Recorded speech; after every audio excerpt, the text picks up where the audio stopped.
Guys, what's going on? It's 8 o'clock on the East Coast. It's Tuesday night. That means it is time for Proper Royals Live. Thank you all for being here. Thank you all for being early and on time and that stuff.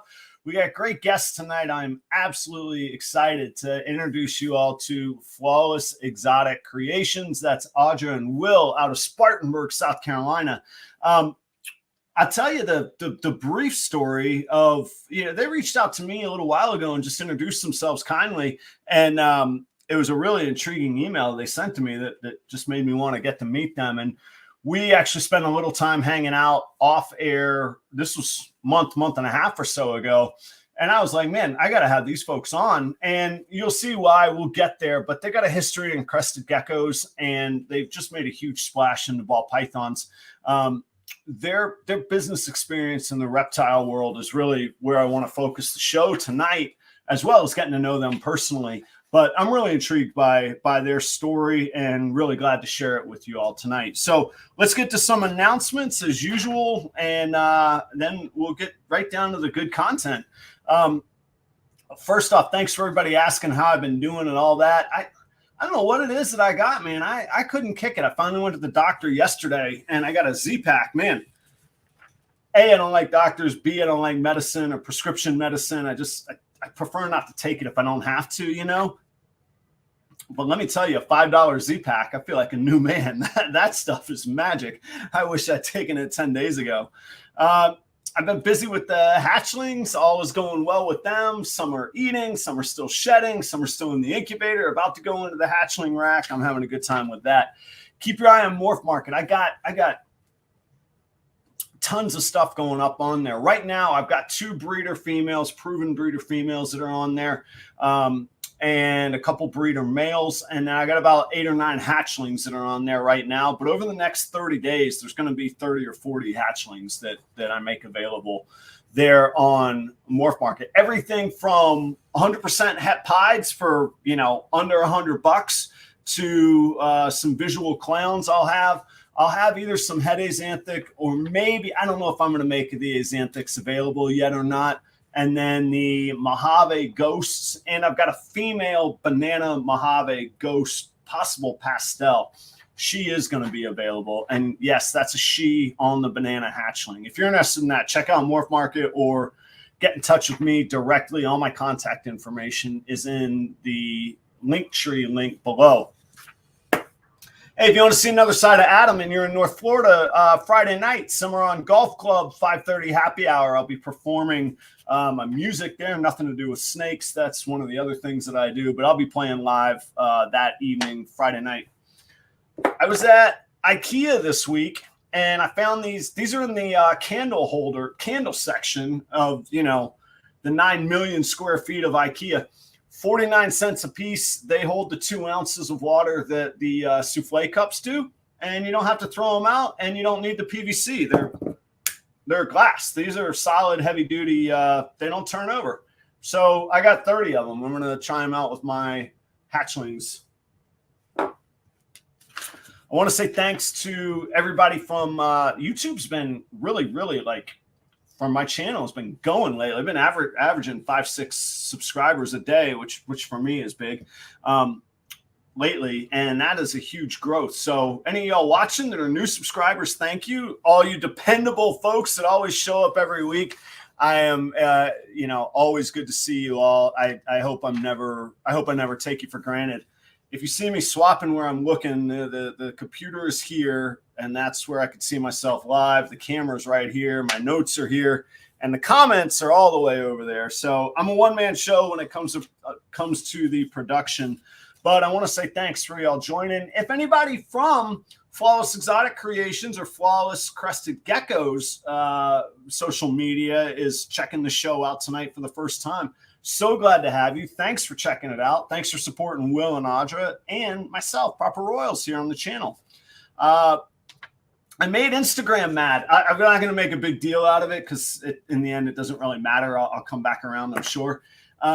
I listed snakes. I posted pictures of them, and then I used the word available. And then here's the funny part. So my reels have kind of steadily been improving. Right now, they were averaging somewhere between 4,000 and 7,000 views on most of them. And I do a reel every day. Every day I do a reel and I do a post on Instagram. Excuse me, I'm still a little congested. So I don't know. My days get a little fuzzy, but it was since the last show. So maybe last Wednesday or Thursday, I post a reel. It's going 5,000, 6,000, 8,000. I go to work. I don't think much about it because I don't. And then I'll go check it at lunchtime. 37,000 views. The reel it's great. In the post, it was a picture, the reel was these hatchlings, and then I had posted will be available. And then I get a notice from Instagram. Your reel has been removed. You violated policies. I didn't violate anything. There's nothing wrong here. And so I appealed it or whatever the process. I said, hey, give me a review. And about 8 minutes later, they said, yeah, we looked at it, and this is in violation of our policy. So they took my reel off. They took my 37. It was like it's like that Seinfeld episode where George meets these supermodels, and then he takes Jerry back the next night, and it's like a butcher shop or something he was hanging out in. Man, I had it for that one moment. It was right there. But ever since then, the 4, 5, 6 reels in a row since then have gotten 120 views. So Facebook tells you when you're in trouble. Instagram doesn't. They'll tell you that you're pulling it down, but I know they've stopped pushing my reels. I know I'm on probation right now. So anyhow, I will be back. If you want to see my content, you just got to subscribe because Instagram ain't going to push it to you right now, I don't think. Next week, I'm still sorting out the schedule. And then I had some last minute changes. Then the following week, we got Byron from Sweet Serpents down in Tampa. Really great dude that I met at Repticon a few shows back. He was vending at Daytona. He was just vending at the Repticon in Tampa this past weekend. And Byron's he's been a real good guy to me, and talked to him about getting a start on the vending side of things. And then in the future, down the line, I connected with Rashad at 212 Exotics up in Atlanta. He's going to be on the show in November. And then Danny and Renee from Portuguese Pythons, who I met last week through Jason Kittinger, they're going to be on the show a little bit later in the year as well. So we got a busy schedule coming up, and we do this every Tuesday night with the audience, with you all, with guests. And thanks, everybody, for being here. If I haven't seen your comments, I'll start reviewing those. I'll get to those, I promise you. Yeah, Brandon says, as soon as you say available, remove a post. I share the reel or images with a story. Yeah, with a link to Morph Market. Yeah, I've learned my lesson on that. It was the very first one that I ever had blow up like that, man. So anyway, lesson learned. The good news is, like I say, I'm no worse than I was the day before. So I'll figure it out. Mainly morphs. Did they say exactly why? No, they didn't say why. Like I say, Instagram is not. I've never been in trouble on Facebook, but the people I've heard that have been apparently get a pretty specific explanation. But I'm sure that they just figured out that I was trying to sell something. So I'll have to be a little more subtle. You know what I'm saying? 843. I saw your post when you said the missus purchased one. I saw the ring on her finger, man. They took that down, huh? I guess nothing about buying or selling or anything. Yeah. Oh, well. We trudge on. We figure it out. Let's get on with the show. I want to introduce you all to Audra and Will from Flawless Exotic Creations. We're going to go back in time and talk to them about their start in crested geckos, and we'll come around to the ball pythons. Promise you it's a story you want to hear. Welcome to the Proper Royal stage for the very first time. This is Audra and Will from Flawless Exotic Creations. What's happening? Hey, what's going on, Adam? Not too much. I'm feeling better. I got the energy back. I'm ready to have a killer show. How are you all tonight? Doing great. Yes, great. It's been good. Been a long, Yes. What's that? been a long day, but a great day. Oh yeah, busy is better than not busy. Generally, not always, but generally, how's the upstate this time of year? You getting any color changes yet up there or not? Still humid. Yeah. Very humid. Still humid. Yeah. Mhm. You got another month and a half till the leaves peak, huh? Oh yeah. Probably. Yeah, you got a little ways to go. I still work remotely for that resort up in Lake Lure, just across the border from you all. So I keep an eye on those sorts of things. Did y'all get any of those rains? They're having washouts and mudslides and everything up there. Today, actually, it was like a flash storm. Yeah. It was pretty bad. Yeah, a lot of their Labor Day festivities and fireworks and all that stuff were canceled. It's been a little bit rough on that. Anyhow, enough with the local Spartanburg weather situation. Hey, give us the introduction of yourselves. Tell us, give us the history on the crested geckos. I know that everybody comes here for the ball pythons, and I assure you all, we're going to get there. If you saw the thumbnail, you know we're going to get there. But I think it's an important part of the story, and it's impressive to me. So tell us a little bit about yourselves and what you got going and where you came from. Let me start off where we came from. So, I guess, 2000, I don't know, 4 or 5 years ago, Yeah. 4 or 5 years ago, he brought 3 little baby geckos to the house. No, 4 little baby geckos to the house, and they were for our 4 kids, for some responsibility for them, because we at the time we didn't really have time for dogs, or cats or anything like that, and they were supposed to be really easy to take care of. And he got them actually originally from... It's like Petco. Yeah. We were both in law enforcement at the time. I'm 10 years Spartanburg City, and she worked almost 2 years. Almost 3. Almost 3 Yeah. years Spartanburg County as a deputy. Mm-hmm. So our time together was very minimal as far as at home. Our home life was almost non-existent. Yeah, and you guys were burning on like second and third shift stuff too, right? Or 24/7 for yourself, Will, huh? I worked 7 years straight, third shift. Mm-hmm. I was always on third. And she was always on third. And then I was SWAT team leader. We was on call that entire time. We only have one team, so we don't switch off. So when we were off, you couldn't drink, you couldn't do anything because you were on call. Always on call. Wow. So that's a huge commitment. I like. Yeah, it was definitely very, very strenuous, very tough, very trying on the family, on the kids.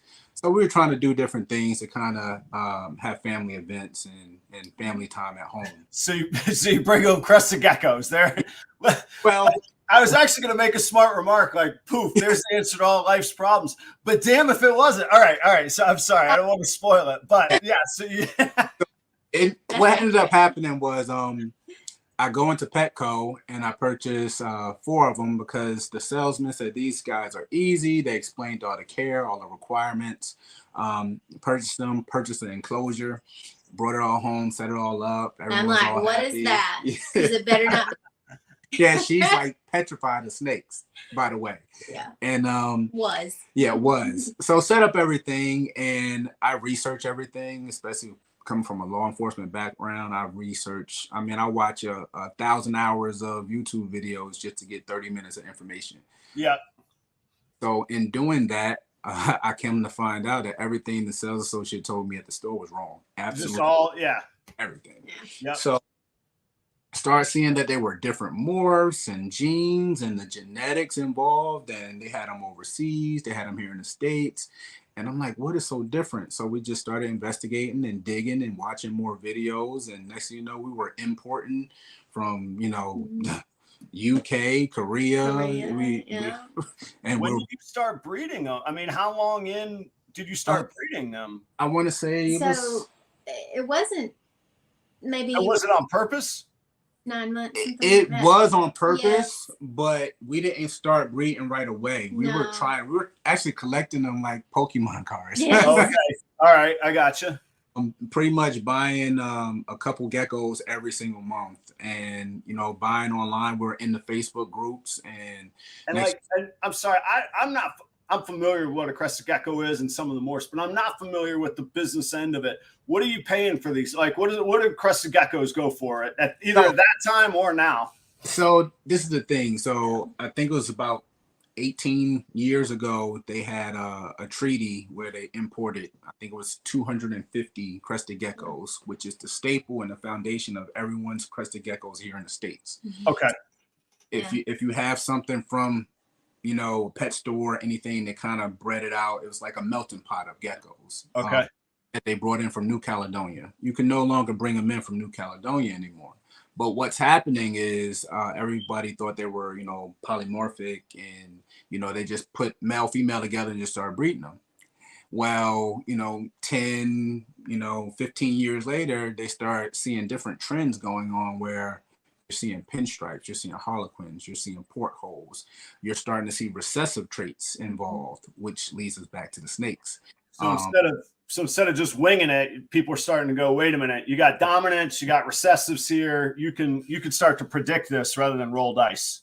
So which brought us to the actual, business portion of it, because he sends me, we bought a lot of our geckos, obviously, from Altitude Exotics, who we're actually going to help him this weekend in Las Vegas at the Super Show. But we purchased probably, I guess, 85-90% of our collection at that time from him. Well, he sends me a link to his website that has this $9,990, right? No, I'm laughing because, like, I remember the moment where I was like, oh, there's this thing called Morph Market. Let me click that. And then it was like, hang on a second. What? Yeah. So, okay, I get it. And I know everybody in the audience has had that moment where they're like, oh, these are cool little animals. Click. Oh, like I try and, I don't curse on the show, but, right there is where I would say something where I'm like, oh my gosh, I got to figure this out. Mm-hmm. Yes. So when he sent me that link, I'm like, it's a lizard. Who would pay $9 for a lizard? And he's like, well, why don't you research it a little bit? So the more and more I researched it, the more and more I realized, man, this is really cool. And there's a lot of different things that you can do with this. And it was solid black. Mm-hmm. Which was really cool because we liked the lily whites, which were big for us at the time. Like, I think we spent like $1,000 on our very first lily white. And then you've got this Xanthic, which was the solid black. So it was really, really cool to us. And just so happened, we were able to get in on 100% Xanthic, a visual female, which ended up, we now know her to be a visual hypo Xanthic female. And we had 100% het male that we bought from Altitude Exotics, and that started our Xanthic line, which also started our business. Right. Anytime you make an investment into something like that, you kind of want to not just collect, but actually see where that can lead you into, that commerce part of it. Yeah. At some point, you start asking yourself, like, how much can I throw at this? I don't know about you all, but, looking at my son, looking at the house, looking at the car, looking at my future self, retirement, like, that's serious cash, man. Oh, yeah. So we started branding. I've owned a personal training company, clothing line. Audra's been a hairstylist. I owned her own hair salon. And we've done that on the business side for years. So we're big on branding. Logos. It's just like the Nike swoosh. The more you see that, you get to know the name Nike, but that's Nike. That's right. We started attacking it from that angle on the business side. We're like, all right, we got thousands of dollars into the lily whites, which is a codon trait, and now we have multiple thousands of dollars into the individual Xanthic recessive trait program. We got to do something with this down the road. And let me ask this, because I'm completely ignorant when it comes to the business of crested geckos.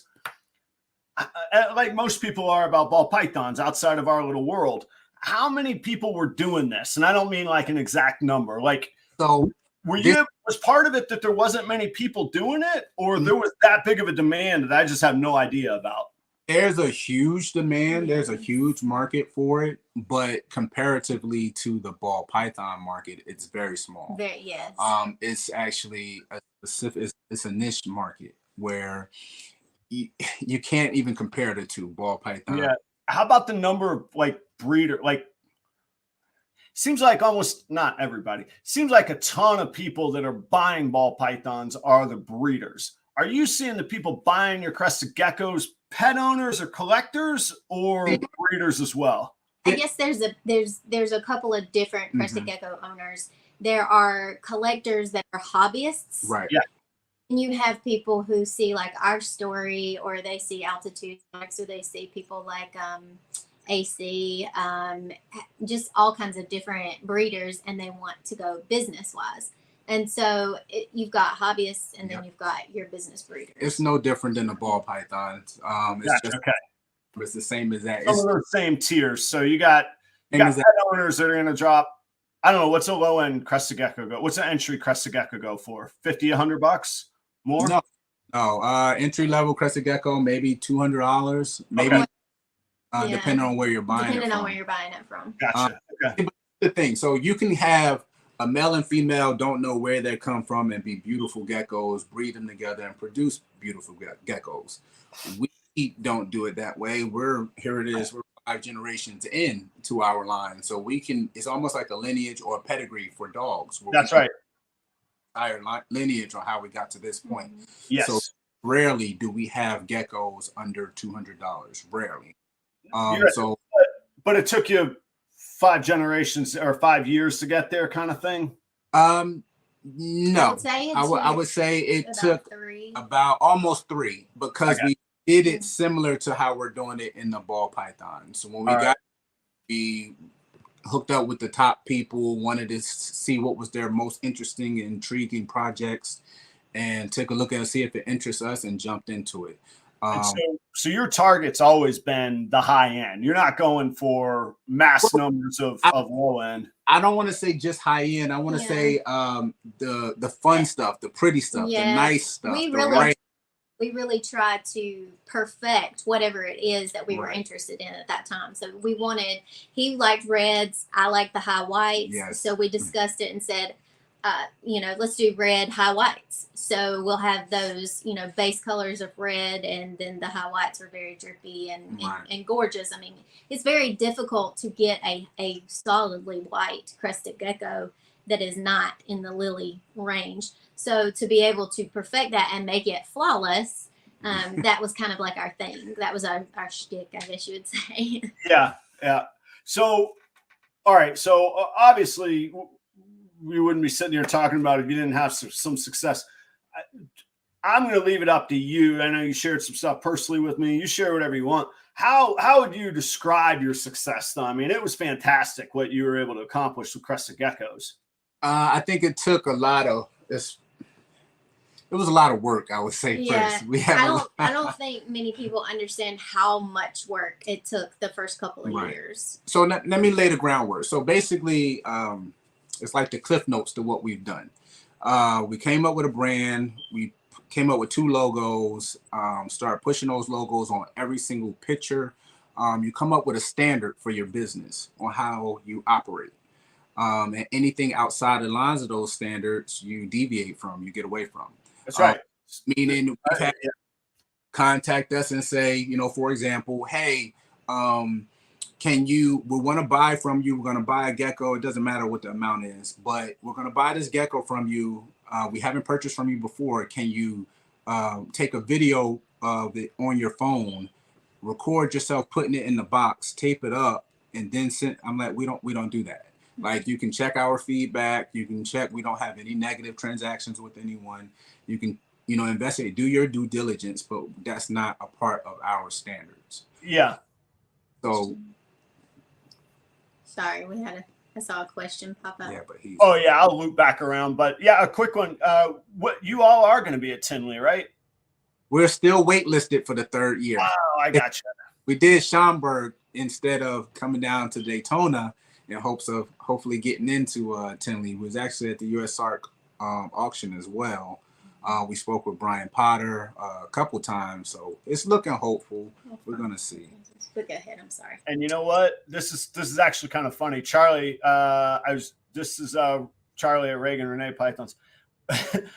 either you or I follow us. You all or I have a smoke detector that's beeping. Do you all have one, or is it me? Ours. I think it's ours. Okay, because I was thinking it might be one of mine inside, and I was like, "We're okay, no problem." Now we know where it's at. Charlie, it's not you, man.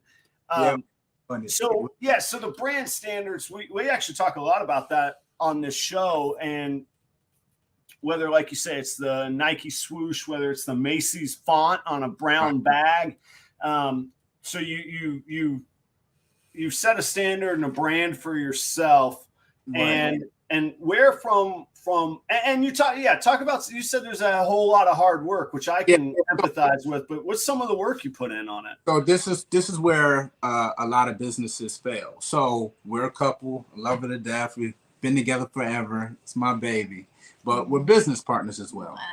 That being said, we've sat down and talked before starting either one of these businesses, and we're like, listen, it doesn't matter whether we're having a rough day. It doesn't matter if we're not getting along that day. Guess what? We got to post every single day. We got to post every single day, because guess what? Somebody's looking for a gecko today. Don't care whether we're mad or upset. That's right, man. Don't care whether you're sick. Don't care whether you got to go to the doctor. Yeah. Absolutely. So that's part of the hard work. We have photo shoot days where we'll take photos literally for 3-4 hours. We have a collection of over 2,000 geckos at this point right now. And we just keep everything in line. We have all the storage and everything, and we kind of just funnel through it on a consistent basis. We download everything to our phones, and we just literally share. She works all the reels. She does the TikToks. Like, we're across every platform, and we just got to pound that ground nonstop.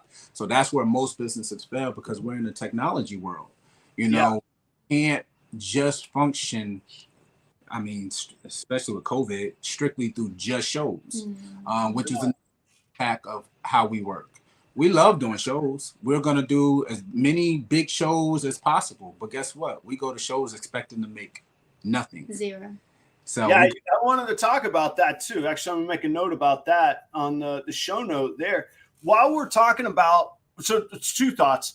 One, like, what a great time to be alive and in business. Like, we can literally, the stuff that 15 years ago that we're talking about right now didn't exist. We could not reach people. My little whiny spiel about reaching 37,000 people one day and then it going away.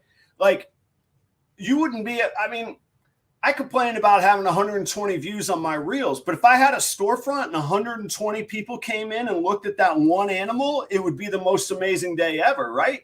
Or like when I'm performing, man, if the biggest crowd I've ever performed in front of was probably 4,000 people. Yeah. It was 10 times that. Like, the reach and I tell people, and they think I'm nuts, even in my regular business, consulting, they think I'm nuts selling ball pythons on the internet. And I'm like, don't you think if I could sell ball pythons on the internet, I could probably sell this wonderful resort for a wedding to brides that have a whole culture of planning their one day for their whole life? Like, it's just, I love it. Social media gets a bad rap, and rightly so sometimes, because there are some poisonous parts to it. But the opportunity for business that it creates for people is unreal. I will shout that to the masses constantly. Oh, absolutely. But one thing I noticed with you all, which I'm interested in, your following on Facebook, whether I'm going to use the words followers, subscribers, likes, all that stuff interchangeably. On Facebook for your and audience, this is where I'm saying they have serious success. You got some 23,000 followers on Facebook on your Crested Geckos page. Right. So where did that come from? Because today, this day and age, I generally see Instagram as sort of the easy picking. Instagram takes a while. Instagram is pretty solid, but Facebook has been as well. The difference with Facebook is we learned very earlier on that people tend to follow pages that have more likes. Yes. So when we We liked everyone that was pretty much in that field. And then we, like any other budgeting and any other business, we advertised, we did marketing. We utilized all their platforms through Facebook. Gotcha. And I'm sorry to interrupt you. I got so many questions. So you ran ads on Facebook about the crested geckos, and Absolutely. that was you found that valuable. Very valuable. And it's all in the wording. So how you say you get flagged and everything else. Yeah. You have to understand, when we did the business structure, we ran ads and pushed content on a daily basis for almost a year straight without having anything for sale. Yeah. Yeah. Hey, look at our geckos. Hey, and we were getting inbox after inbox after inbox, and we had nothing for sale. So we were building up the demand before we even had the supply. Well, and I started this show long before I ever started breeding a ball. I mean, that was where I start, and I've updated it now, but that's where I started my catch line as my family's journey from hobby to ball python business. I've got a new opinion of the word hobby. I think it makes people not take us seriously. So I'm working away from the word hobby now. Yeah, that's accurate. That's very accurate. So you touched on it earlier when you said how many of our customers are actual breeders versus just regular people. Well, it depends on what they consider themselves as. We've come in several breeders that are stuck in a hobbyist mindset. So if you're in a hobbyist mindset where you proclaim to be a breeder and you do breed geckos, but you also are focused on something else as a career, which you can, then you're stopping yourself in some aspects as far as your overall growth, you know. And I'm not saying that you can't do anything else. You definitely can. But when you're just kind of staying in that box, you got to figure out a way to grow. We have goals. We have long-term goals. Yeah. How do you get there? Where's your, I don't mean to cut you off. I'm just so passionate about it too. Like people laugh at me because these are my 2022 goals right there. Check marks or X's. Did I or didn't I? And do I have time to do? And yeah. And that's with any business. I mean, you all talked about it with your branding, clothing, hair care, and that stuff. But it's the same with the restaurant. I mean, at some point, we're going to go, are we making money, or do I shut this place down? Does this make sense to keep doing? And when you get into 4, 5, 6+ figures, it's real stuff. Like, that's life-changing money, and it's real. It's funny because when we got started, we were, hesitant on purchasing $1,000 geckos, $4,000 geckos. Now we've entered situations where we're looking at, $30,000 geckos and stuff like that, and purchasing freaking, excuse my language, $13,000, $20,000 snakes, Yeah. So where's your level of tolerance on purchasing, and how did it go up? Did you have revenue coming in as you were increasing your purchases? What eased that risk, or what made that risk assessment okay? So what ended up happening, like I said, I resigned April 23rd of this year. She resigned actually last year. So to your point, you could be building it while doing other things, but you had finite goals while you were still doing your daily career. The thing about it was everything that we put into Flawless Crested Geckos at the beginning, like literally we treated it as an expense. It's an investment into the business. It's gone, and I think that's the hardest part to swallow from people that's starting a new business. They tend to put a little nest egg together and put that into their investment. But at the same time, they put a time frame of a year and a half. I want to get that back out. It don't work that way. Mm-hmm. So, and tell me, sorry, I keep going on these different ways. Where was your tax help, or was it on your own? Because where there's like a secret that most people don't realize, which is if you got a business, the tax benefits are incredible. And if you have the right person legally, none of this is illegal. And I swear, I just had this conversation in the chat on Warfel's channel the other night. The opportunity you have to claim expenses with or without revenue, if you're honestly building a business, and you truthfully are endeavoring to build a business, the right tax person, the right legitimate legal tax person can help you with that, to where those expenses don't hit nearly as hard or all at one time. And they don't leave the clock ticking like, oh, I took it from here and I've got to get it back here. Well, it all makes perfect sense. Number one, you got to get a licensed CPA to get them to look at everything you have going on. That's right. But a lot of people are afraid to do that. They want to do it on their own. You can do it on your own, but you're going to miss out on a lot of. You're going to miss stuff. And I will proudly scream. I will tell people I am cheap, man. I will wear. I got Levi's that are, man. I haven't gained much weight in my life, and that's really helped me not have to buy clothes, man. But I have never ever regretted a penny that I spent on my tax person every year, because they always.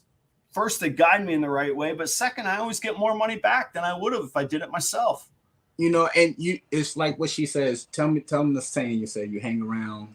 Yes, I always say, if you hang around, five bums, you're probably going to end up being a sixth bum. And I don't mean that negative. Well, I do mean it negatively. If you hang around with five, millionaires, chances are you're going to be the sixth. You're going to learn something along the way. Yeah. Yeah. So it's kind of like with your every person that I know that has money, that continues to make money, and I'm talking mega bucks, they always say their tax professional is something that you absolutely must spend that money on. And so that's one thing we do. We have somebody that is actually working with us, that sits down and goes through our expenses and tells us, okay, you need to put this in this category, and this needs to go in marketing, and no, don't put it in that one, put it in this one. Yep. And I tell people, like, this is just my opinion, anything that you even think maybe could be an expense, yes, to that person. Don't expect them to tell you yes on everything, but let them be the one to say no, versus just figuring that it'll be no, because there's so many opportunities is what I'm saying. Plus, we're brainwashed as a people to for the worker mindset. There's nothing wrong with being a worker or being employed by anyone. There's nothing wrong with it, but we're brainwashed by that mindset.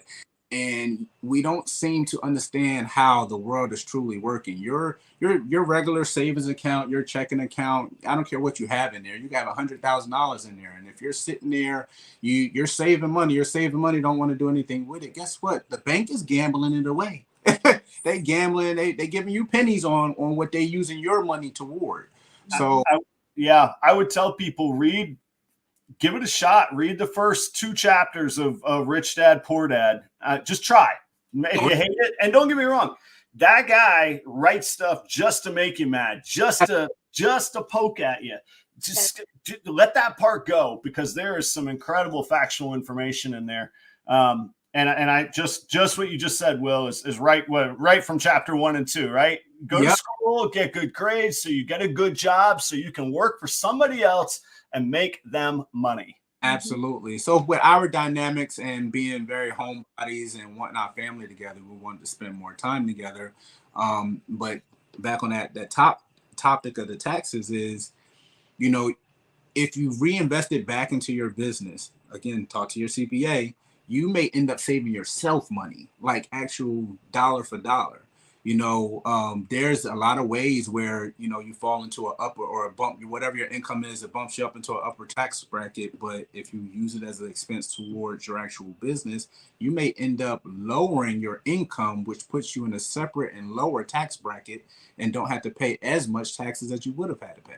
I was working with a very close friend on his restaurant in Destin, Florida, and his tax guy said, Jay, listen to me. You need to go buy yourself a Ford F-150 right now. Yeah. And they said, what are you talking about?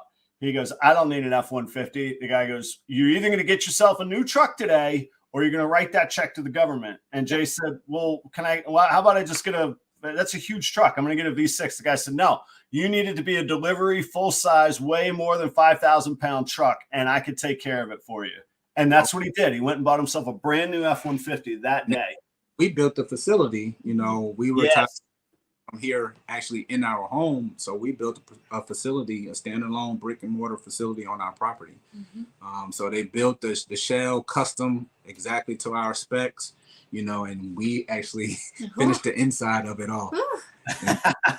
All right. So we've taken all sorts of different paths here. Just to catch everybody up, we're here. We got 45 people watching. If y'all don't know, this is Will and Audra from Flawless Exotic Creations. The show is Proper Royals Live. We do it every Tuesday night, 8 p.m. I have different guests on, and we always talk about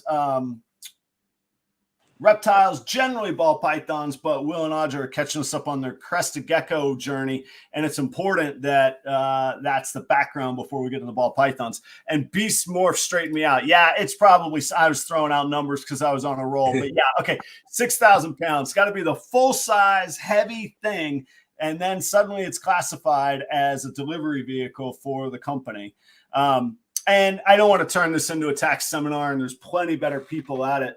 But my point is, find an expert that can guide you. Like, I wouldn't go start a website thinking, I'm going to learn to code today. You wouldn't do that with your taxes. Pay the expert. Like, just do it. So, okay. So,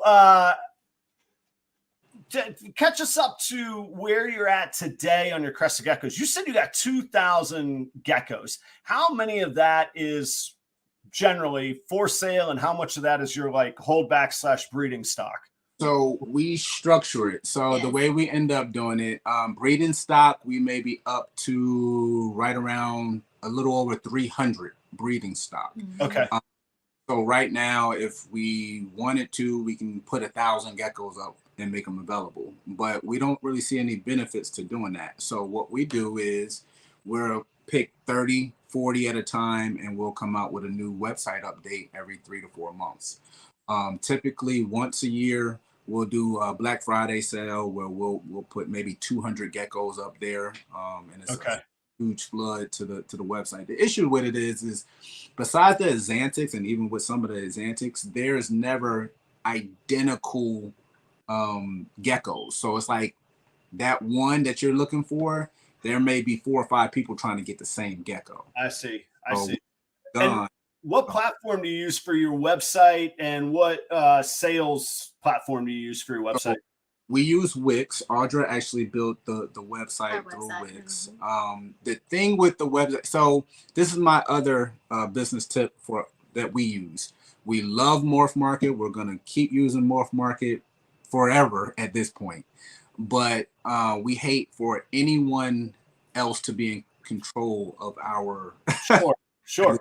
So no, the fact is, Morph Market, John and gang could cash out tomorrow. Exactly. Flip the switch. Good night. And okay, what's the worst case? They're going to owe everybody a prorated membership back. Okay, boom, done. Bye-bye. And that could happen to Instagram. It could happen to YouTube. Could happen to Facebook. I'm in agreement with you. So that's why we have a actual website that we utilize and we push, because that's the whole realm of things on the direction we want to go. So we're going to keep using Morph Market. We're going to keep using Instagram, but just like they can ban you on these different platforms, we want to be able to, hey, if they get rid of our whole Instagram, shut it down, we can open up a new one and get right back into it. Sure. So, so you like Wix. Wix is one of those one-stop shop. Like it's kind of user-friendly. You go in and you could, use, it's sort of like a Canva for websites. It is. Yeah. It's very, very, very user-friendly. I mean, and so you can start off in like a template mode and then actually, convert it to an actual editor mode. And in editor mode, you can do anything that you want to do with it. Nice. It's awesome. And mainly Morphs asked, this is actually right where I was going to come up with too. Do you set up your website as a store where people can purchase directly from your website, or just as a website to kind of reflect what you've got going on? No, you may purchase directly from our website, and it goes through PayPal. And we're also going to have a Square option actually as well. We've been trying to. So you can do like Apple Pay and stuff like that. Kind of figure out some different pay options. Sure. And just because I get nerdy on this stuff, especially from a business standpoint, how does Wix, you always got to ask the question, how do people make their money? How does Wix make their money? Is that a monthly subscription from you all, or do you have to pay a percentage of sales? We pay for the year, and I think it's like $500 or something like that for the year. Okay, and is that based on sales volume? Is there tiers to that, or it's just, hey, here's the product I want, and it's going to cost me $500 to have? That's pretty much it. Okay, so am I hearing right? Their sales platform you don't have to pay anything extra, or they're not a percentage partner on that. There's no fees associated with Wix? None. Just like I know PayPal is, or the credit card companies do. Mainly. So what is that website address for everybody to check out? Let me type that up there. It's flawlesscrestedgeckos.com. Mm-hmm. Sorry, my Bluetooth keyboard here decided not to be connected. Here we go. Flawless. No problem. Yeah, I think Wix is pretty good with it because basically they take care of the handshaking portion of, say, if you want to utilize Apple Pay or if you want to utilize Square or PayPal, they already foresee that those companies are going to be charging you to use those. So they kind of handle the handshake between them. And Okay. Well, and I mean, honestly, at $500 a month, $500 a year, that's not that bad when you're doing huge sales. On the other hand, five bills, $5 bills. So they got enough coverage when you consider somebody like, I think for Canva, I think I paid $60 a year, and I do all my advertising design through Canva. So now it's different than a website, but $500 is quite a lot there. All right. So we've established your business background, your business acumen, and the reptile hobby. Where do you go from crested geckos to ball pythons, and what are you doing? We got 50 people here that want to know that one day soon to be $1 million question, but maybe a little bit less right now. Tell us what you got going on. Right here. So He's the reason. We were rocking and rolling for about 3 years before we ever did an actual show. We were probably self-sufficient at that point. And you're talking trade shows, not a show like this, right? Yeah. Before we did. By the way, did I hear this is your first like live show that you've done with another person like this? But for Flawless Exotic Creations, yes. Yeah, man. Well, thank you all for doing that. That's fantastic. I thank you. No problem. We appreciate you having us. Absolutely. So we did our first show. It was a Show Me Snake show, and we were booth right next to Bob from Bob. Yeah. And what a character he is. I talked to him. Where was that? In Spartanburg? In Fort Mill. It was in Fort Mill. Oh, yeah. Okay. So we did the show and we started chatting it up, and he was trying to get into the geckos, and my daughter wanted a snake, and because she was working the booth with us. So okay, I had a few snakes here and there. My sons had a few colubrids, a little while ago. So I'm like, sure. So not gonna say my daughter don't went away to college and her snakes are still here. Yeah. So she ended up getting a fire het clown female from Bob. And it was all downhill from there. I told her, she started looking at it as far as what she wanted to breed it. And I just told her, all right, had her talk with Bob. Bob convinced her that she needed to stay as far away from normals as possible. Yeah. I said, okay, how does she do that? He schooled me on a few things, gave me his number, and we talk all the time now. Yeah. Bob is awesome. Definitely gave me a lot of insight on different programs to head toward and different things to work on. Very cool. Yeah, he's a great resource to have. And I mean, he knows the stuff clearly, and he's clearly one of the big players. Those of y'all that don't know, we're talking about Bob Vu, and Bob's Balls is the name of his brand. And he's a big player at the US ARC auctions. He did a lot of the auctioning this year at Daytona. He was out there at the US ARC auction in Schaumburg. We was actually at the same table. And he came back there. He was like, because we sat in the very back because we were tired because we're old, and and we were sitting there, and all of a sudden he said, "I've got y'all some seats up here at this table." So we went and sat up there with him, almost tablecloths out off the table. It was. I don't know if he had more clothes on than he did at Daytona, but when he was auctioning at Daytona, he was wearing like bikini spandex and this like bicycle shirt unzipped down to his belly button, Yeah, the hoochie daddy outfit on. Yeah. Yeah. All right. Oh. Well, He's like, so, well, but how long ago was that? Was that only like 8-9 months, a year ago? It was 10 months ago 10 now. months ago. Yeah. Mhm. Oh my gosh. Yeah, so that was 10 months ago. 10 months. And yeah, that's when we had started building the facility, and we had everything going at the same time. So, and then the very next show, she had finally resigned, and Yes. we were just full-fledged into it. We started talking to him and researching about some of the newer morphs and genes and some of the history of clown and pied, and for him to explain to me that clown and pied are still going as strong today as they were when they first came out, if not stronger. I mean, that tells me something about the ball python hobby. And now mixing all these new genes together and gene stacking, how he explained it, and it was very intriguing that we already do that with the crested geckos. Yeah. So Yeah. we're like, okay, we can make this stuff work. So I wanted to look out. Yeah. And she was petrified at the time. She's like, oh my gosh. I had a bad experience as a little girl with a boa constrictor. Oh, yeah. Nobody ever worked with me after that. Like, they had to pull the snake off of me. I was squalling, screaming, crying. I guess I scared the snake probably more than anything. But he really helped me. I mean, helps me really move past that fear. So getting past that, and now like I'm actually working with them. I'm actually touching them, which was a huge thing. And I have my own little side projects now, so that's kind of fun. But and they're great. I know that everybody watching is probably already into ball pythons. That's probably why they're here. But if anybody is watching that doesn't have them, they're such wonderful snakes to get into the entry of getting over something like Audra's discussing, because they're so handleable. They're so calm. Even the craziest ones. I mean, I've knock on wood, I'll probably get bit tonight, but other than the littlest hatchlings that are just trying to make their way in the world, I've never been bitten by a ball python. I've had them around my my son's 10 now, but he was 7 when I first got him. Like, these are things I think about with my family. I've got dogs. I've got a blind dog too. I can't have the blind dog wandering around worrying about he's actually had his eyes removed. He had really horrible glaucoma, and they were worried about it getting infected. So he's just sewed shut, and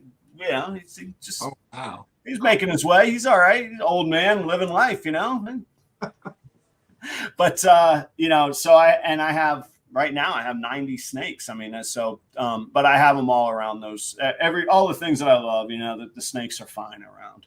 Right. So from that point, we did a lot of research. I was sitting there texting and messaging Bob every other day about different snakes I was finding on Morph Market. And, I met Darren over at Sloan Morse. Okay. He's, a wealth of knowledge. And it's funny because in our conversation, he has all the knowledge on the ball pythons and all this information, settings and everything for thermostats, all this information. And he constantly tells me how I help him on the business side. But see, that's the cool thing. And that's what I love. Like that right there in a nutshell is why I've kept, by the way, I'm so bad about announcements and like self-promotion. Last week was the 1-year anniversary of the show. Oh, wow. A year, every Tuesday. Yeah. So, this week will be the 300th video that comes out on my channel too. So like you're saying earlier, the work goes into it. This stuff doesn't just happen overnight, and I'm nowhere near accomplished what I want to accomplish. I still got other jobs I go do. I don't want other jobs I go do. This is what I do. But I forget what made me even go off on that tangent. But anyhow, it caught my attention. But is this like the networking that you do? Oh yeah. I learned so much. Like everybody has something that we can learn from each other, and the audience, the mentor level people that have been here on the show. The guys like I think Kai is watching from Lucasland and Royals, but Jeremy Baud's been great. Steve Casino from Steve's Morphs, Dale from Constricted Reptiles, fantastic. And those are like the super accomplished people. Then there's just people every day that I just learn a ton from. Phil at Finger Snakes BP. I don't know if y'all follow him on his Instagram. He powers his whole operation solar. He don't have to worry about the power going out. He don't have to worry about battery backup. He stacks power from the solar. Like, just there's so many people that know so much that just hang out here. And this is just like, this is our place, you know. I love it. I've been so happy with it.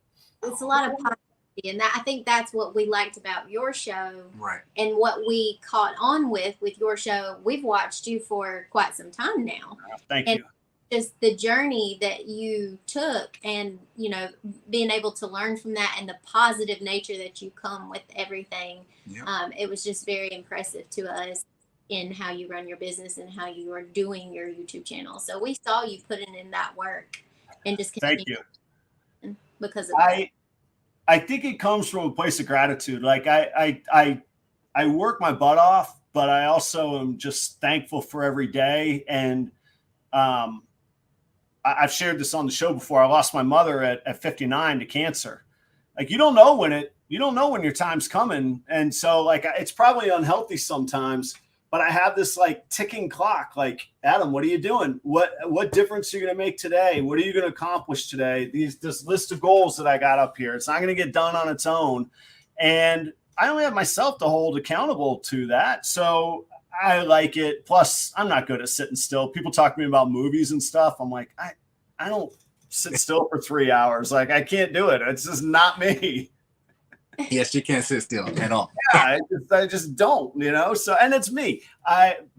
Billy actually posted a great post yesterday. He said it was for Labor Day. He said, "Hey, take a day off. The work will be there tomorrow. Rest is progress too." And I'm like, I need to remember that sometimes, like, because I will work myself sick sometimes. But yeah, so the work that we put in it, and the mentors and the people learning from each other, it is fantastic that way. You never know, like, you go hoping somebody be a mentor to you, and suddenly they're like, oh, I can learn from you. You know, it's just great stuff that way. Right. So in 10 months, mm-hmm. where's your collection up to now? What do you got going on? No. This man 10 months ago, he says, no more than 10 or 15. We're going to try to stick with, you know, the recessives, the traits that aren't worked with, that are coming along. Now we're sitting at like almost 100 snakes later, 10 months in, over $100,000. Yeah, it's 175 grand we're into as of today. Today we got pod 100% het clown female today. Oh, we did. Didn't know about that one. Yeah. Well, last week we got a 1,000-gram visual clown pod female. And then the week prior we received our Aussie boy, which is so beautiful. Oh man, Orange Dream, super inchy leopard, hypo pod, 50% het ultra male. Oh. Yeah. And then we also have if you need help proving that one out, let me know, man. I'll get the double head ultramel clown or pod. Actually, I got some male double head ultramel clowns now. We have a ultramel pod male breeder that's breeding for us right now. Yeah. We have we have a stranger that we got directly from Roland at Iris in the Netherlands. And we imported him. A monsoon. So our stranger, though, is a stranger double head puzzle clown. And he's breeding this year. And then we have a monsoon, special spider monsoon from Dave Green. And it was weird. We actually came across, luckily, you know, because I stalk Morph Market. He stalks Morph Market. Like, I have to ban him from Morph Market every now and again. No, sir. No, that's enough time on Morph Market. One day I woke up and a lady had actually posted a gravid 100% het monsoon female. Like, what? You know, and it was, I think it was $7,500. But yeah, we got it 30 minutes. We had to have it, you know. Yeah. It basically pushes us ahead, you know, 2-3 years in that program. Right. Is that the one? Now, no spoilers here, or I'll probably spoil something, but I saw that you posted that you just had a clutch hatch. Is that your first clutch of ball pythons? And was it that snake? Yes, that was our first clutch, but that's not like our clutch. You know, we didn't, do the pairing and everything, but yes, that's Right. But that's the snake. So it did deliver. It wasn't just a nonsense posting, trying to grab money, that kind of thing. It's actually interesting. We're going to keep them because the clutch, basically, they bred 100% het monsoon female to a banana het pod. So basically, everything is 50% double het pod monsoon. Yes. So we have a banana and then a normal that are both 50% double het. 50%, yeah. So we're going to see if we can prove it out. Very cool. Visual so, and then we're coming up into breeding season. Man, it's September already. Like I remember a year ago, that's when I started my second breeding. So I'm about to come into my third breeding season. Oh, wow. And I was thinking, man, it's such a long time. I got to wait so long. And then there's going to be this boring time over the summer. So there's no downtime, man. It just goes. I got hatchlings. And egg. My incubator's right there. Hatchlings and eggs still in the incubator. I'm about to have a rodeo of pushing for revenue for this year because my hatchlings are just now coming ready to be sold from eating. And I feel like I'm behind because I got to write out all my pairings, and I don't physically write them out, but I put them on a spreadsheet. Right. And I track all my pairings, and it's like time for that. Like I got to get going here. Oh, we know it doesn't slow down one bit. Let me tell you, way over 150 plus pairings of geckos, and trying to figure out which females go with what males. I was going to ask you that. So whether it's geckos and ball pythons all together, is this a 2-person operation? I mean, are you all doing all the cleaning, everything by yourself? Everything. My daughter, she's 18. She just went away to Winthrop. Oh yeah, congratulations. Thank you. So yeah, she was helping a lot actually when she was here, but now, I mean, she has her little brothers, so they're 11, 13. We have 11, 12, 13. 11, 12, and 13. So yeah, we're going to be all right. The thing about it is with the geckos, we do most of our work on Mondays and Thursdays. So they're long days. You're talking about 10, 12-hour days on those days, but that's pretty much it. Yeah, my 10-year-old cleans 2 days for me, but I still handle the hatchling. I still take care of the hatchlings on those 2 days. But yeah, I mean, it's 7 days going. So how many ball python pairings, or how many females are you looking to pair this upcoming season here? We're looking the very first season, which is going to be crazy. We're probably going to be pairing roughly 40 females. Wow. So let's say 60 to 70% of those go. You're looking at 180 to 200 babies. Right. Fingers crossed. And we actually we drove. Actually, I drove by myself. I had to take the trailer. We went with Black Box Cages. Yeah. Went out there to Georgia, and we got 4 big hatchling racks. Mm-hmm. So okay, gotcha. Yeah, they're huge. We're prepared. So we've had a couple questions from somebody named Rain is their handle, and audience, there's 47 of y'all now. We'll go for another half hour, 45 minutes, but if y'all have questions, start getting them, and I will absolutely get to them. But before I lose these, when is your next website update on the crested geckos? And then they asked something about a mystery box. I have no idea what that means, but they said, should we wait for the update or just do a mystery box? What is this? This is the thing. All right, I'm trying to think the best way to give it to you. So our collection, the way we built it was literally purchasing one gecko at a time from each of these high-end breeders and everything. So what ended up happening is we built an amazing collection as our foundation. That being said, everything we breed ends up being very, very nice or extremely like one of a kind now. Mm-hmm. Which means that we don't really tend to have very budget-friendly geckos, I would say. Sure. That being said, you know, we also want to be able to get everyone into the hobby. So that's part of what we do. We don't offer it often at all. The mystery box, and I'll explain what it is. They've only been Very offered rare twice in our since entire we've ever did it. business. We also run a Patreon. We'll explain that too, if you want us to. But we basically started off with 10 mystery boxes where it was 3 geckos per box, from 8 grams to 14 grams. So not quite hatchlings, but juvenile size, which is rare. And basically we'll give it to whoever buys it for $600. I see. And that's 3 of them, your choice, but kind of a starter pack, friendly to get going.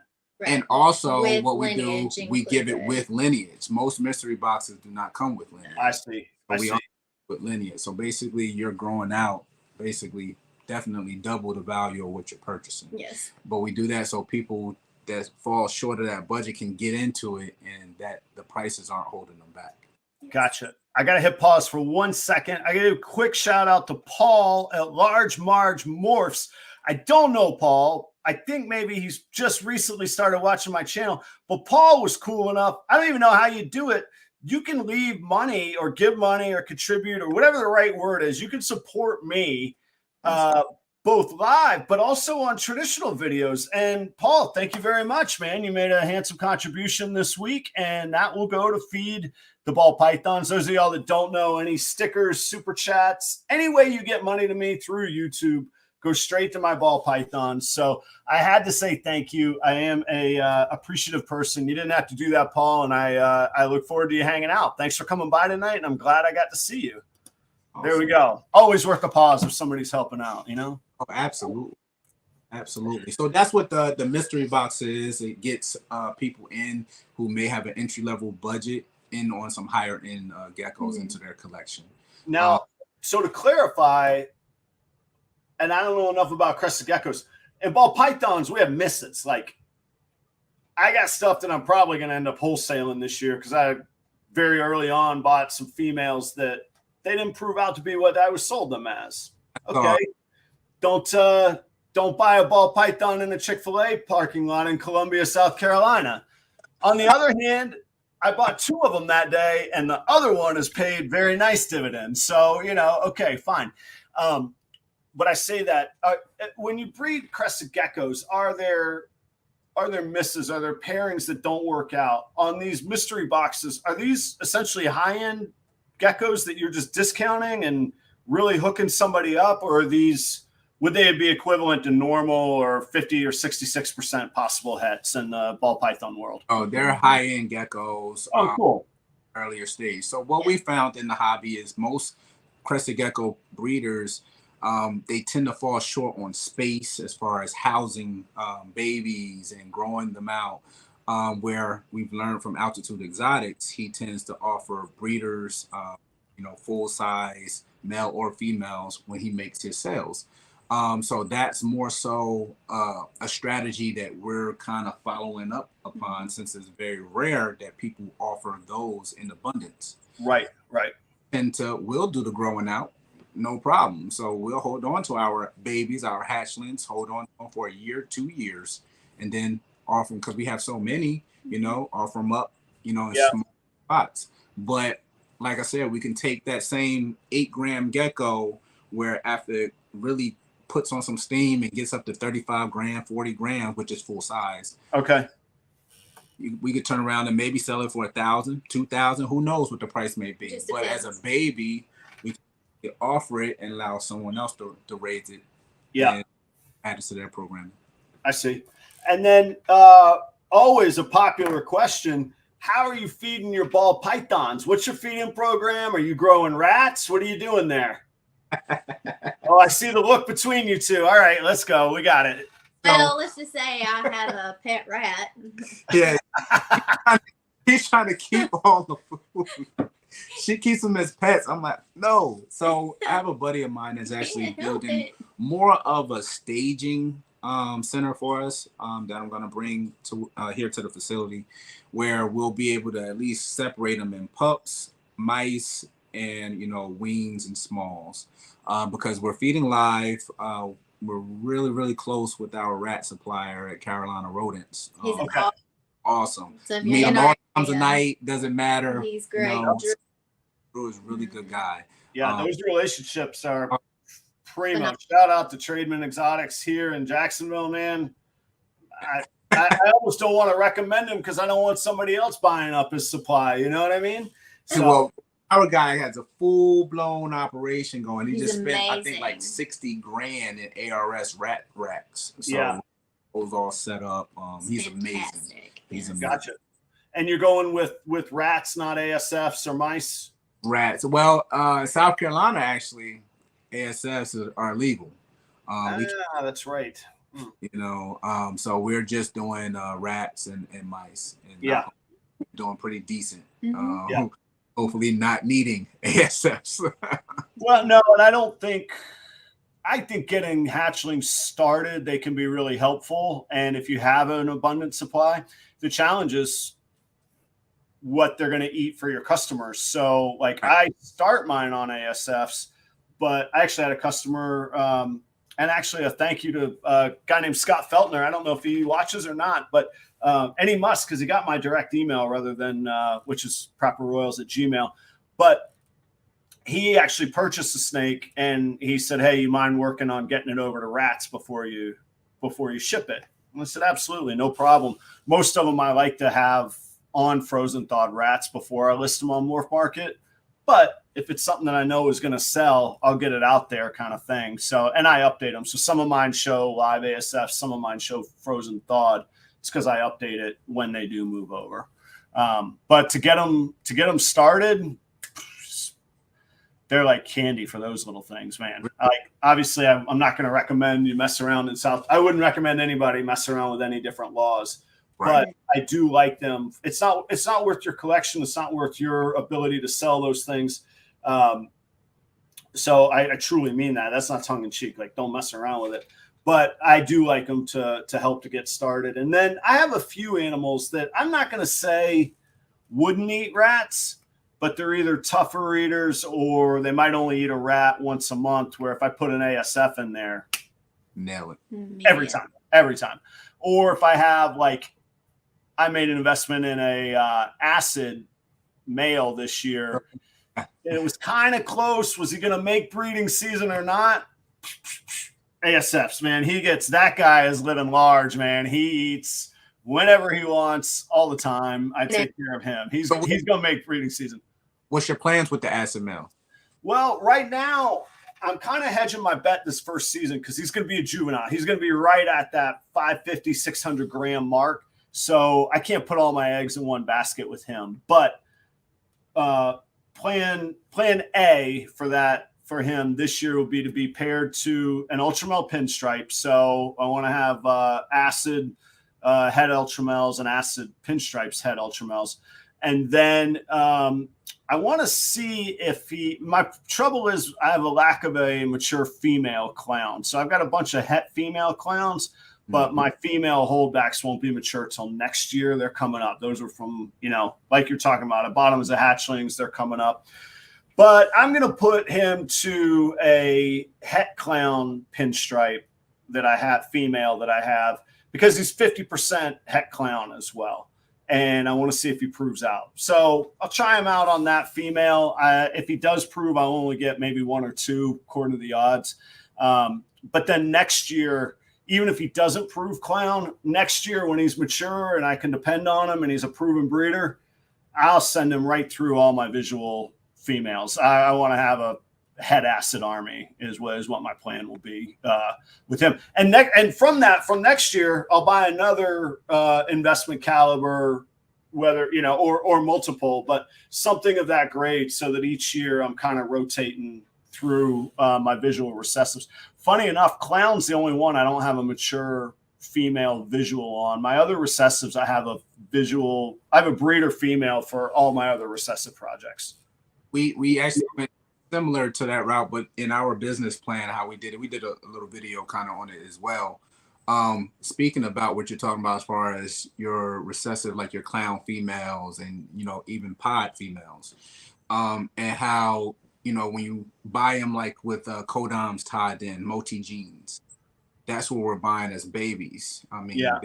they're very pricey, and you know, you're growing those out, but you know, you come across quite a few of those single gene, and we prefer single gene clown rather than like a pastel clown. Right. Yeah. Yeah, so we'll go that route, and you'll find them at times for $1,000, you know, or Mhm. you know, all the time, and pods as well. So we end up snatching those up at the same time as we buy our grow outs. So we're growing out our 2 and 3 year later, you know, females to breed while we can make our hets or double hets right now with our breeders that we pick up, as long as it falls within the budget.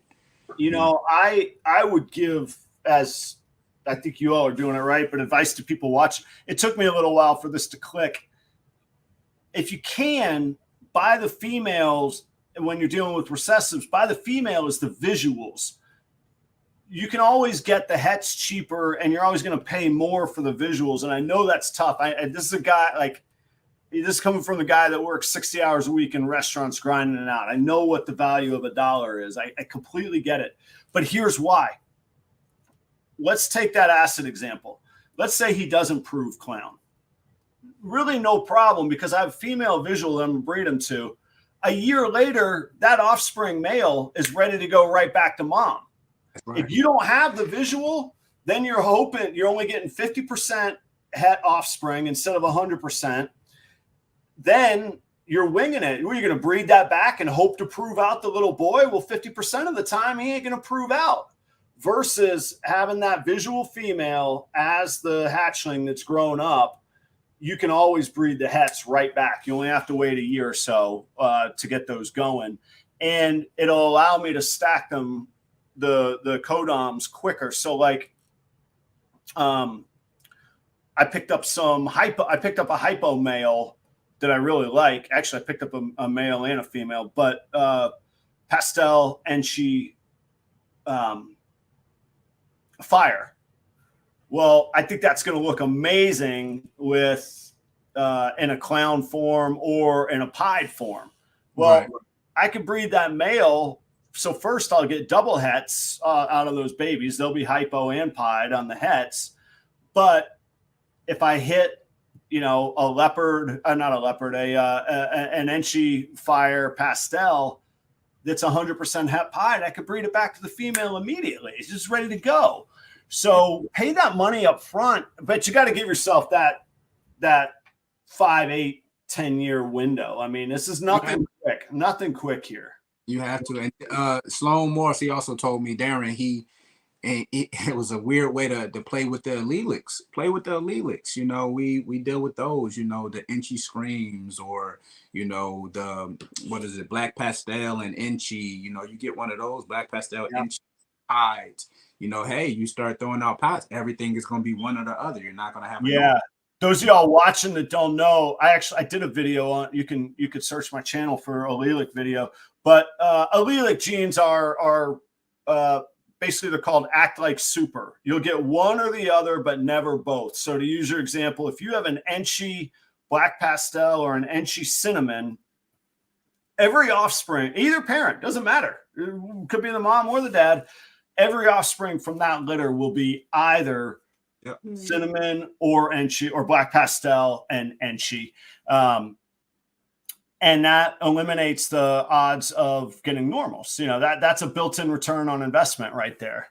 Especially if one of them are a het clown or a het pod as well. You know, so if that same allelic snake is het pod or het clown, I mean, that's like a gold mine. Yeah. And Hales Balls brings up a really good point. You're right to bring this up. So the counterbalance to everything I was just saying is a visual male could go to 5+ females, where one female is only ever going to have one clutch. Right. Hales, I guess if I had X finite dollars to spend, I would get the visual female before I got the visual male, because then I could get the codom male cheaper than the visual male stacked male. I could get the codoms into that female quicker. That's a thin line, and we're talking about it, investing a lot of money there. We did the opposite way around, actually. Which way did you go? We went For instance, the spider, special spider monsoon, and it's not about the dollar amount, but it's just the route that we went. He was 17,000, but we got that because we want to make our hets, and we want to put certain codons into our hets so we can hold back our females. While doing that, we can build revenue either with the snakes, the geckos, whatever it may be, saving, and buy things that come across like 100% het female ready to breed. You know, we're like, wow, cool, grab that up when it becomes available. So you can breed and work on the program that you're working and just keep your eyes open for anything else that's going to come across before you hit that threshold of purchasing that visual female. Because at the time there was a visual monsoon female available and she was 10 grand. So we passed that up to go for the male. That way, if we build and build and build, we can go back and get the visual female. But instead, we passed her up again and decided to go with the ready to breed 100% het female. And I have to say, I did both. And this isn't me hedging it. This is me saying now that I have a collection built, my preference. So like my acid, and we're mixing a few things here because acid's a codom versus a recessive. Right. If I only had het females and I wanted to run that acid through them, I wouldn't know which ones were 100% het or not. Hales Balls, what you're talking about is if you have a visual male that you can run through the females the other way around. And I guess that would work if I had bought a female acid, but I'd have to wait 3 years to breed that girl. I want to get going on the acid. So the higher the end stuff, I guess I'm going to buy the male. The more expensive gene, I want to buy the male. I get the better value on the male. Look at the market. I'm sure other people are going to be producing various availability is going to be out there. But, you know, when we're looking as well, like even right now, you go on Morph Market, you look for 100% het monsoon female, you can't find one. It's just, you want to find it. Even if you got them, you can't get it. So we want to get into that where we can produce and keep what we want to keep back and also allow other people to start working on their projects as well as far as monsoon. Which is the same business model that we use for the crested geckos. That's what I was going to say is like with our exanthics and crested geckos, you know, we have our exanthic males and we pair them to as many as they can handle, you know, as far as health wise, a year, a breeding season. And these females are giving us 2 eggs per clutch. And so we're looking at anywhere from 10 to 12. Some females give us more eggs than that in a season. And we have 100% hets out of all of those females, all those. Right. So whereas you might, you know, have a visual female and pair it with, I don't know, say a normal, you know, you might get the 2 hets like or the 12 hets, but that's it. That's it. So yeah. Looking at funding, you know, also funding our business and our future business with the ball pythons, but also allowing other people to kind of get in to that field a little bit more readily. Yeah. And I'll be there next season. Part of why I was saying that too about the females is I want to get to a point, and I'll be there, I say next season, this season coming up, this very next season, where nothing that I'm breeding is a possible het, or if it is possible het, it's the second or the third het. It's the double or the triple that's the possible, not the base, because that's hard. It takes a lot of trust for somebody to buy a 66% or a 50%. I think the way we're going to approach, from watching actually your videos, the way we're going to approach it, I don't think it's going to be as hard. And the reason I don't think it's going to be as hard is because the genetic testing now, we're going to go that route. So there is that option. Yes. We're just going to, you know, get it tested. That way we know, hey, we got these probable and hey, it's proved out genetically testing wise. And hey, we're going to hold that, or we'll sell that with the paperwork showing. I tell you, it's a nice feeling when it comes in and you're like, yes, that's what I knew it was. Like I had. That's something I have in the crested geckos. No. So yeah, they'll deal with the probables. We don't really deal with the probables because we have so many visuals on what we're working with, but you still have to deal with those probable hets. Yeah. Yeah, and you know what too though? I mean, on the lower end, like I love hypo. I think hypo is the best value in ball pythons right now. Yeah, it's not it doesn't make financial sense to worry about the testing. Like it's going to cost as much or more than the snake is going to cost. So, and we're going to have that. That evolution's it'll improve in the next 5 to 10 years. I think at 10 years, we're going to be talking on a show going, remember the days when we had to wonder, like we didn't know if something was or not, like that's going to come around. Audra, you just brought up a good point, which was the whole theme of my show today. And Charlie was at who's a great friend, Reagan Ray, Royal Pythons.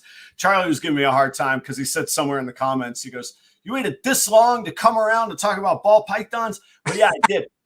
But here's the point that I think is important, and I'm glad there's 48 people still here. Most people that watch my show know that I'm pretty conservative financially, and I do believe that, in the fortune favors the brave mentality. Yeah. But as a 42-year-old husband, father, homeowner, I got no debt in my life, and I like it that way. I got a lot to lose, and I am going to be careful of my risk and what I take. And I love your story because it did take risk and you did go work for it. But the key to me with you all in that aha moment where I was like, I got to get you on this show, you'd already been victorious in business. You'd already learned the ups and downs of business. Then you'd already learned the ups and downs of reptile business. You'd already learned the ins and outs of shows. You're building a website. You're building a community, a fan base, if you will, of customers. In that case, man, I would have invested in you all to invest in ball pythons. But most people, I would say you're absolutely insane off your rocker if you're spending 6 figures before you ever get your first clutch.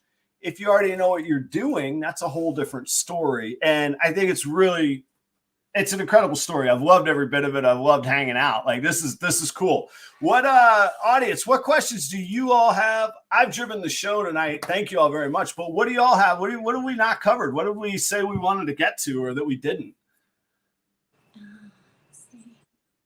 I don't even do we? I think we got to everything. Yeah, I think it's just, the main business advice that I guess, have gleaned over the last several years is just remain consistent, trust the process, and embrace the dance as you go along. Because you're going to have a lot of ups, you're going to have a lot of downs, you're going to have in-betweens. Own your mistakes. Yeah, you're going to pay your dues on your mistakes. Those 2 snakes I bought in Colombia at a Chick-fil-A, I love them dearly, but one of them gave me 10 normals this year. They're 100% het pied and 50% het albino. I'll tell you that much. But you're at a stage where you have no debt. We're at a stage we don't have any debt in building all of this. That's the crazy part about it. So to be at that point, which is another driving factor on, it's like, all right, well, are we leaving law enforcement alone? That's an income that's gone, and to be completely sufficient without that, that's great. But what about 2, 3, 5, 10 years from now? What else? That's where we're building. We want to build wealth. This isn't going to be the it. We're building everything under that flawless umbrella. We're going to be doing a lot of different things. Let me ask you, do you and I'm sorry, mainly I'm sorry, I saw this earlier. I don't think either one of us I'm not breeding rats, and you guys aren't breeding any rats either. No, I don't have. I got no insight on the rats, man. I apologize. I'm not the rat guy. If anybody out there can help out mainly on those, I know there's a bunch of lucrative. And our rat guy is there like 7 days a week. We don't have any real interest in that side of it. I don't either. I would rather work my butt off building this show, work my butt off cleaning, finding other ways to make money, that kind of thing. Looks like Mike will help you out. Yeah. What's that? She'll keep them all as pets. I have a stupid rat. I've had a Gus the mouse. Do y'all have other businesses? So like for myself, I'm a professional musician. This is the first time in 14 years I haven't had a rental property. So I'm chomping at the bit seeing real estate coming down because I'm about to jump back on that. Do you all have other streams of revenue? You talk about building wealth. What goals on that area do you have? Right now, we're pushing mostly is crested geckos is really running like crazy. in every direction. But Audra actually, she at this point she did hair for 10 years straight. You know, owns her own business, and now she kind of does hair in her leisure as she wants. But I personal train. I kind of come and go taking clients. I'm at least allowed to pick and choose what clients. Sure. Yeah. And just being full-time parents. I mean, being able to go That's to true. football That's true. games, Yeah. you know, sit there, cook dinner every night. That, you know what? That's the best part of everything. Yeah, and we You look. know, yeah, we got that in common. I know it was a little longer than 10 months ago. So not quite. It was May of 2021 when I stepped out of restaurant operations. First time in 25 years. I wasn't working on 4th of July. Like you say, I cooked dinner every night. Friday night, I play Nintendo with my son. Yeah, it's why, like minds, you know, it's great that they get together. Like Bob and I, you know, we talk all the time, and he said something very important. Who really wants, if they're not in a building, a ground level building stage, you don't really want to run every single weekend all across the country, you know? So that's the other side of it. You know, you can be a business owner, you can be internet savvy, or you can be a good people person. You need to be able to blend all of them. You got to wear all of those hats. yeah. Got to know when to say when, you know. So we love doing shows. We're going to do a ton of shows. I'm going to tell you that. But we want to do bigger shows. We're going to space them apart. We are not going to run every single weekend to a show.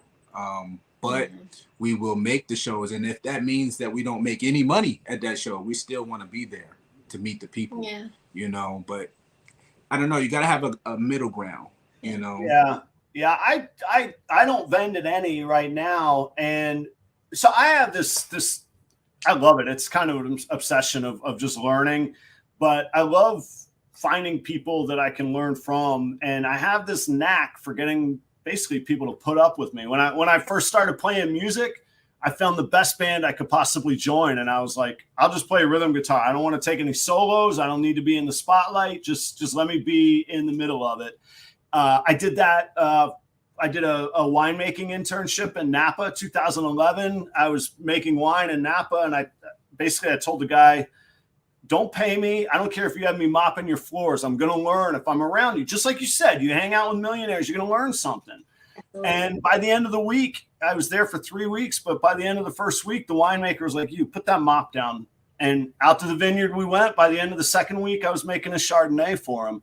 So credit and thanks to Dale at Constricted Reptiles. He's let me vend a few shows with him. None of my own animals, just learning, just seeing, you know, and hopefully he just appreciates some dude that'll lug some boxes. And man, Dale doesn't stop working. Dale's working Morph Market and his social the whole time, and he was letting me work the front. That's what I was going to lead up to. Yeah, you have to. It's funny because when we were working all those crazy shifts, you know, we always had someone responding to messages 24 hours a day. You know, we have a lot of international clients, you know, customers. So with that, what ended up happening is you always have some type of customer service base there ready for your customers. When you look at your, I'm sorry, baby. When you look at your Morph Market, it tells us, hey, we respond to messages within an hour. Yeah. Very important. Yeah, because at one time when we were on, you know, when I was working third shift, I worked, 12-hour shifts, 2 days on, or 2 nights on, two nights off every other weekend. And then he was on day shift. So during the night, like legitimately, I was replying, and then he would take over during the day. And our response time for messages was 6 minutes. Yeah. So like it. Yeah, I've had an itch the whole time. I haven't read it because I mean I value the show. There's an inquiry right there on the bottom. About to get it. Like it's important. You know, very important. Like you see me looking. I mean, we're looking over the computer. Being very consistent in your customer service, being very consistent in how you present yourself. All positivity. We are completely positive people. Yep. It doesn't matter what's going on outside of us or outside of the business. Everything about our business is positive and customer driven, and that's the thing when you said, your ability and your business comes from just a place of gratefulness. that really spoke to me, because that's what I'm always saying. We are very blessed to be able to do what we do. We are very grateful. And without the customers, there is no business. It doesn't exist. Yeah. That's You know? what I say about my guests too. Like, I could just talk into the abyss, but I want people on here. But you're right. I mean, whether it was selling chicken tenders to 4-year-old kids or selling a $100 bottle of wine, they're all important, because yeah, you're exactly right. Even at the shows, we get out there, we're meeting people, we're taking pictures. Yeah. We have all kinds of merchandise that's not even up on the website. T-shirts, we're marketing like crazy. We have air fresheners. Yeah, we got air fresheners for your car. I love it. But it's funny because we have people that come, they look at our table, they're amazed with the different colors and different sizes of geckos that we have going on, and they'll go somewhere else and they'll come back and we'll educate them on what the crested geckos actually are. And we advise them, like, hey, you know, when you leave, hey, here's our card. Go follow us on Facebook. Right, yeah. Followers, you know, we get those, we do giveaways. On top of that, we also tell them, hey, before you walk away, if you happen to buy a gecko from someone else and you end up having questions, message us, we'll help you out. Yeah. Yep. we just feel like, you know, that is honestly, and it's a symbiotic relationship. It's mutually beneficial, because at the end of the day, if that person doesn't buy a gecko from us, that's okay. They're learning from us. Absolutely. We're willing to give you what we have, what the information, and so in hopes that maybe if you see along the way somebody's wanting to buy one or whatnot, they'll send them to us. Yeah, because we build that reputation as well. Because at the end of the day, this hobby turned into a business for us. And honestly, what it ends up being is someone calls or messages you right there, sitting there. Yeah. That's it. Whatever. Answer your question. How hard is it? And I agree with you completely. And two thoughts come to mind. One, that person that didn't buy from you, that does utilize you as a service, everybody that sees a crested gecko goes, what is that? Where do I get one? Now your name's going to pop out of their mouth. Secondly, and I tell the story all the time, but I basically wholesaled some orange dreams last year to a customer on the show. And I think I got $40 a piece or something for him. This year, he bought the most expensive snake I've ever sold in my life. Oh, wow. They come around, you know, it's that service, it's that care, it's keeping up with people. Do it. Yeah. It's a genuine inspiration of the people that support you on a regular basis. Yeah. Regardless if it's a like, whether it's a comment, whether it's just, you know, reaching out to ask a question, they trust you enough to ask you those things. So, you know, why not give that back to the community? And there's certainly been people that have done it for me. So, I mean, what am I too proud to help somebody out? Yeah, the air fresheners, you could brand those too. I mean, I don't know how crested geckos smell, but there's mornings where my snake room could use a little air fresh. I know I'm going to have a busy day on those mornings. And well, you know what? You can expect one. We're gonna put one in the mail for you. Yeah. Oh, man. Well, I'll tell you, my same trip to Aldi, not Aldi, the other IKEA. Excuse me. On my same trip to IKEA, they make these closet hangers that smell like cedar, and they make these little pop outs that you're supposed to stick on each coat hanger. And I was like, I don't need to pop them out. I just need to hang it in there. So I'm trying to. It only works okay. It's not overpowered. I don't like an overpowering coat hanger. It's like air freshener. We'll send you some air fresheners, some keychains, some stickers. Sweet. Yeah. Well, it has been an absolute joy. We're at right at 100 minutes. Oh, and wow. Time flies, right? We got to do it again. I want to keep up with you all on this journey. And on a personal note, I'm up to Lake Lure fairly once a year or so. We got to get together. Either I got to take you all to dinner up there. We'll come get together, cook at the house, whatever. I'll come see you. I would love for it when you all make it down to Daytona. Same thing. I loved Daytona this year. The camaraderie is phenomenal. I cannot wait to have you all and do the same thing there in Daytona. And man, leave some snakes for the rest of us, okay? That's the problem. You guys leaving them up there too long. Yeah. And I'm like, we got to get that. We got to get it. I can't stop him. Hey, before I forget, everybody, all of Flawless Exotic Creations links are down below. If you go to those links, you'll find the links to their Flawless Crested Geckos. There's 2 different brands there. Check them both out. You couldn't get better people to be following and doing business with, and just killer people to hang out with, right? Like we got to do this again sometime. Thank you. My pleasure. So stick around. Don't sign off just yet. Stay on afterwards. I'll catch up with you all for just a second. Awesome. Guys, we do this every Tuesday night. Various guests. I hope you come tune in. If you're new from any of Will and Audra's channels, thanks so much for stopping by. I hope you consider liking and maybe subscribing, even if maybe you want to get into ball pythons with us. You know, it's kind of a crazy time too for that. Audience, I love you guys. I love seeing the people that I know, people that I've hung out with. People that can vouch that I'm a decent person in person. Thank you for that shout out, Shannon. Yeah, what a ride. What a ride. I'm so happy to be on it. And like I say, thank y'all for making it reasonable for me to do this. I've been doing it a year, every Tuesday night, 8 p.m. We're not going to stop. I will see you all next time. There we go. I'm going to hit the music. Thank you all very much. Like I say, stick around just a second, Will and Audra. I bungled the music. Here we go.